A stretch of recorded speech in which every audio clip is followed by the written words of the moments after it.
السلام علیکم جی وعلیکم السلام۔ مفتی صاحب، پہلا سوال یہ کہ بچے کو گھٹی دینے کی شرعی حیثیت کیا ہے اور کس چیز سے دینی ہوگی یہ، اور فاسق اور فاجر سے بچے کو گھٹی دلوانا کیسا ہے؟ خاندانوں میں رواج ہوتا ہے نا کہ چچا دے گا یا دادا دے گا، تو اس طرح سے رواج ہوتا ہے، اس کا بتا دیجئے۔ یہ بچے نے کویسچن کیا تھا کہ گھٹی کی شرعی حیثیت کیا ہے۔ اس کو عربک میں تحنیک کہتے ہیں اور یہ سنت کریمہ ہے۔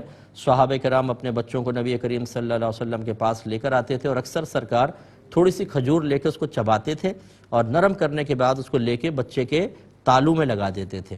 اور اس کو یہ کیوں کرتے ہیں؟ اس لیے کہ بچے کے جو بزرگ ہو، تحنیک بزرگ ہی کرے گا۔ جیسے آپ نے آگے پوچھا کہ کیا فاسق فاجر بھی کر سکتا ہے، تایا پھپا آگے بڑھ جاتا ہے۔ یاد رکھیں لعاب دہن میں ایک اثر ہوتا ہے، یہ اچھی طرح یاد رکھیں، نیک آدمی کے لعاب دہن میں برکت ہوتی ہے، ایک اچھا اثر ہوتا ہے۔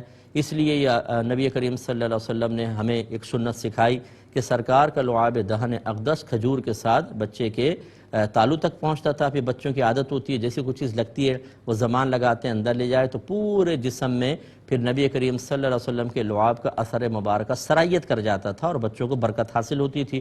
لہذا جب مقصود حصول برکت ہے نہ کہ کسی رسم کی ادائیگی، تو پھر تحنیک کسی نیک پرہیزگار شخص سے ہونی چاہیے، جو اچھے عالم دین ہوں، کوئی مفتی صاحب ہوں، کوئی پیر صاحب ہیں اور عالم دین بھی ہیں، متقی ہیں، پرہیزگار ہیں، باکمال ہیں، ان کے ذریعے، نہ یہ کہ فاسق و فاجر آگے بڑھ کے کر لے۔ یاد رکھیں کہ نیک آدمی کے اچھے اثرات پہنچتے ہیں اور فاسق و فاجر کے برے اثرات پہنچتے ہیں۔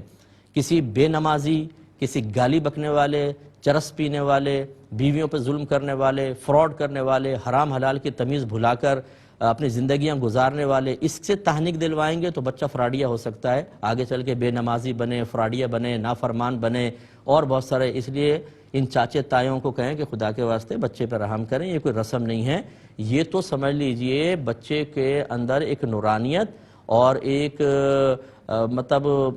سمجھ لیجئے اللہ تعالیٰ کے قریب کرنے کے سلسلے میں ایک چیز اتاری جا رہی ہے جو بچے کے اندر صلاحیت کر گئی تو انشاءاللہ اس کے لیے آئندہ زندگی پر مثبت اثرات مرتب کرے گی۔ اس لیے ان کو پیار محبت سے روکیں۔